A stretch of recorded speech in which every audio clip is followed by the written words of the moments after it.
आणि आता आपण बघूया की आयुर्वेद काय म्हणतोय, की आपल्या लिव्हरच्या समस्यांमध्ये आयुर्वेदाचं काय? पण त्याच्या अगोदर बघा, आत्ता आपण जर हॉस्पिटलमध्ये गेलो आणि जेव्हा आपण ट्रीटमेंट घेतो ॲलोपॅथिक ट्रीटमेंट, तर त्याच्यामध्ये त्यांचं काय म्हणणं आहे?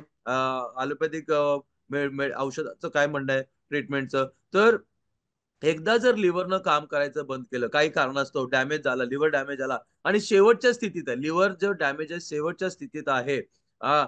आणि त्याच्यामध्ये असं सांगितलं जातं, की लिव्हर जर शेवटच्या स्थितीत आहे, डॅमेज झालाय, त्याच्या पेशी ज्या कमजोर होतात आणि तो कमजोर झाल्यानंतर लिव्हरच्या पेशी कमजोर झाल्यानंतर लिव्हर फायब्रोसिसमध्ये बदल होतो. लिव्हर डॅमेज म्हणजे लिव्हर फायब्रोसिस आणि ह्या लिव्हर फायब्रोसिस नावाच्या या लिव्हरच्या डॅमेजमधून त्याला परत व्यवस्थित निरोगी करणं लिव्हरला हे खूप म्हणजे मुश्किल होऊन जातं, असं म्हणलं जातं. पण आयुर्वेदमध्ये काय म्हणतात, तर आयुर्वेदिक ज्या वनस्पती आहेत, आयुर्वेदिक जे तत्व आहेत, ह्या सगळ्या तत्व किंवा आयुर्वेदिक वनस्पती लिव्हरच्या पेशंटला पुनर्जीवित करण्यासाठी मदत करतं आणि म्हणून बरं का, आता बघा लिव्हर सिरोसिस जसं लिव्हर फायब्रोसिस आहे, तसं लिव्हर सिरोसिस पण मध्ये पण असंच होतं, की आधुनिक उपचार जे आहेत, आत्ताचे जे उपचार आहेत, तर ते फक्त काय करतात, तर त्याचे जे लक्षणं आहेत, लिव्हरचे जे लक्षणं आहेत किंवा त्याचे जे त्याला फक्त कंट्रोल करतं आणि लिव्हरच्या पेशंटला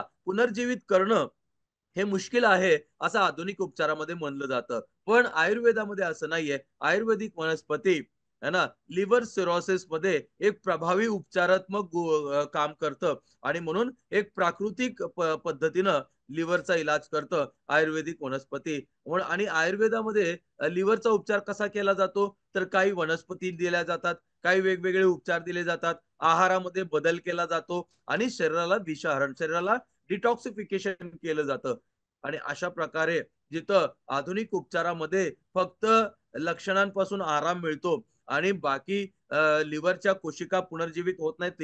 लिव्हरला आपण पुनर्जीवित करू शकत नाही. पण तसं आयुर्वेदामध्ये नाहीये. तर आयुर्वेदामध्ये कसा इलाज होतो लिव्हरचा? तर काही वनस्पती दिल्या जातात, काही उपचार वेगवेगळे उपचारांबरोबर आहारामध्ये बदल केला जातो आणि शरीरातील विषकारी घटकांना बाहेर टाकल्यामुळं म्हणजे डिटॉक्सिफिकेशन केल्यामुळं त्या लिव्हरला परत एकदा आपण पुनर्जीवित करू शकतो, निरोगी करू शकतो.